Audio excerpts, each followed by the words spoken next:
కార్యక్రమానికి పార్లేపల్లిలో శంకుస్థాపనలు అలాగే ఓపెనింగ్స్ కి కార్యక్రమానికి విచ్చేసిన కూటమి నాయకులకి, తెలుగుదేశం నాయకులకి, కార్యకర్తలకి, అలాగే పార్లపల్లి గ్రామ ప్రజలకి, అధికారులకి అందరికీ కూడా ధన్యవాదాలు తెలుపుకుంటున్నాను. నాకు ఇలాంటి ఒక సభలకి రావడం నాకు చాలా సంతోషం అనిపిస్తుంది. ఎందుకంటే అందరూ పిలుస్తూ ఉంటారు, అమ్మ మా ఊరికి రా, మా ఊరికి రా అని చెప్పి.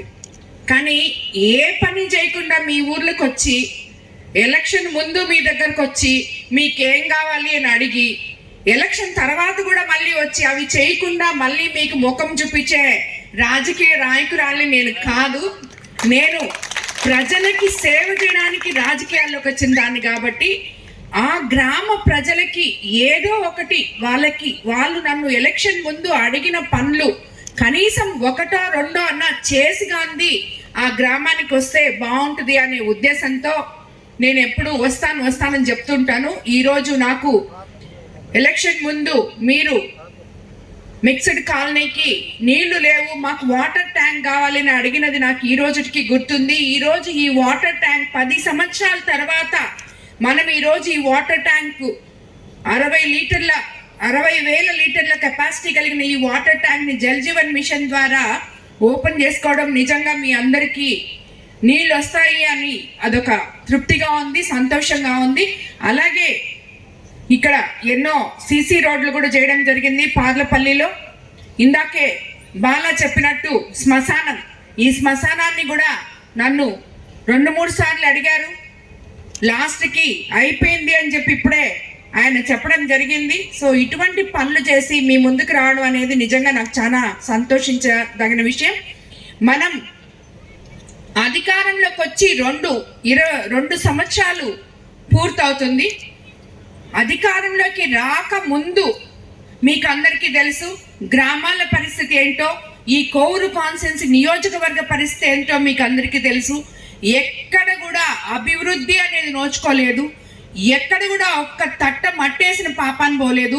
ఉన్న గ్రావెలు ఇసుక ఎత్తేయడం తప్పితే ఎక్కడ అభివృద్ధి పనులు గ్రామాల్లో ఎక్కడ చూసినా గుంతలమయమైన రోడ్లు, ఎక్కడ చూసినా ఇన్ఫ్రాస్ట్రక్చర్ లేని స్కూల్స్, అలాగే ఇలాగా మనుషులు ఎంతో మంది ఎన్ని దగ్గరకి వెళ్ళినప్పుడు, నాకు రాజకీయాలు కొత్త కాబట్టి నేను క్యాంపెయినింగ్కి వచ్చినప్పుడు ప్రతి ఒక్కరూ అమ్మ మాకు తాగడానికి నీళ్ళు లేవు, చనిపోతే పూడ్చిపెట్టడానికి శ్మశానం లేదు అని చెప్పి ఈ రెండు పదాలనే నేను గుర్తుపెట్టుకున్నాను. ఈ 2 ఎలాగైనా సరే ప్రతి గ్రామంలో ఉండాలి అనే ఉద్దేశంతో మన ముఖ్యమంత్రి చంద్రబాబు నాయుడు గారికి కూడా తెలియజేసుకోవడం అయింది.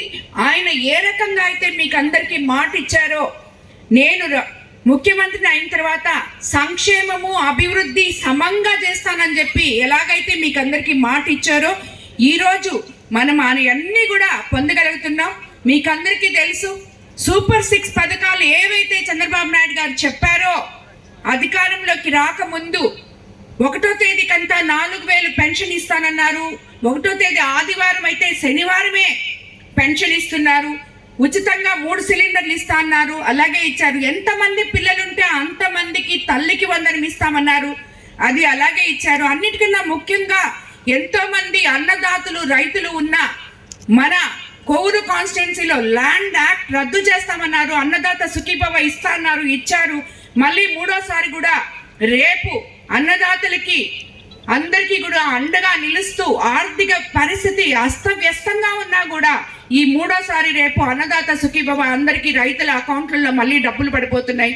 అదేవిధంగా స్త్రీలకు ఉచిత బస్సు ఇస్తామన్నాం, అది అక్షరాల ఇచ్చాం. ఇలాగ ఎన్నో మత్స్యకార భరోసా ఇచ్చాం, ఆటో డ్రైవర్లకి అండగా నిలిచాం.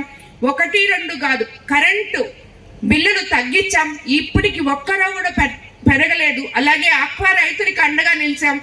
సో ఇలాగా అన్నిటికన్నా ముఖ్యంగా ఇప్పుడు రబీ సీజన్లో మనం ధాన్యం సేకరణకి కొనుగోలు కేంద్రాలన్నీ ఓపెన్ చేసుకోవడం జరిగింది. రైతులకి అన్ని ఏర్పాట్లు చేశాం. 48 గంటల్లో వాళ్ళ అకౌంట్లలో డబ్బులు పడేటట్టు రైతులకి ఎంతో ఉపయోగంగా ఉన్నాం. ఎందుకంటే మీకు అందరికీ తెలుసు మన కోవూరు కాన్స్టిట్యున్సీలో కాలువలు మొత్తం తవ్వుకున్నాం, అందరికీ యూరియా అందింది. అలాగే సకాలంలో పంటలు వచ్చాయి, ఆ కొనుగోలు కూడా సకాలంలో చేస్తామని చెప్పి మీకు అండగా ఉన్నది ప్రభుత్వం అని చెప్పి నేను మరోసారి తెలియజేసుకుంటున్నాను. ఇలాంటి ప్రభుత్వం ఇది ఒక పేదల ప్రభుత్వం, మంచి ప్రభుత్వం. పేద ప్రజల గుండు చప్పుడు విని వాళ్ళకి ఏం కావాలో అర్థం చేసుకొని ఏ టైంకి ఏది ఇవ్వాలో ఇచ్చే ప్రభుత్వం మనది. మీకు అందరికీ పట్టాదారు పాస్ పుస్తకాలు కూడా రాజముద్రతో అందివ్వడం జరిగింది. కాబట్టి మనం ఇటువంటి ప్రభుత్వంలో ఉండడం నిజంగా మన అదృష్టం. ఎందుకంటే అసలు రోడ్లు అనేటివి ఎలా ఉన్నాయో మీరు అందరూ చూశారు. ఈరోజు మీరు చాలా రోడ్లలో ఇక్కడ తిరుగుతున్నారు, మీరే చెప్పాలి ఎలా ఉన్నాయో రోడ్లు. ఎలా ఉన్నాయి రోడ్లు ఈరోజు? ఇప్పుడు నిర్మించుకోవడం జరిగింది. 33 లక్షలతో నిర్మించుకున్న రోడ్లు, డ్రైన్లు కూడా ప్రారంభోత్సవం చేసుకోవడం జరిగింది. అలాగే గ్రామీణ ప్రాంతాల్లో వైద్య సదుపాయాల కోసం 2,49,00,000తో 7 విలేజ్ క్లినిక్లు నిర్మించుకున్నాం. వీటన్నిటికన్నా ముఖ్యంగా చంద్రబాబు నాయుడు గారు మానవతా దృక్పథంతో మన ఒక్క కోవూరు కాన్స్టిట్యున్సీలో 8 కోట్ల రూపాయలు ఇప్పటి వరకు CMRF ఫండ్స్ ఇవ్వడం జరిగింది. బాగలేకుండా ఆర్థికంగా అస్తవ్యస్తంగా వాళ్ళ పరిస్థితి ఉంటే డబ్బులు లేక అవస్థలు పడే ప్రతి ఒక్కరికి కూడా నేనున్నాను అంటూ పక్కన నిలబడి వాళ్ళ వైద్యానికైన ఖర్చులన్నీ కూడా ఎప్పుడు మనం ఎల్ఓసీలు పెట్టినా, ఎప్పుడు బిల్స్ పెట్టినా ఇమీడియట్గా ఇవ్వడం జరిగింది. అదేవిధంగా మహిళలకు ఎంతో మందికి ఈరోజు పొదుపు మహిళలకు కానివ్వండి, డ్వాక్రా మహిళలకు కానివ్వండి, SC ST మహిళలకు కానివ్వండి రుణాలు ఇవ్వడం జరుగుతుంది. అలాగే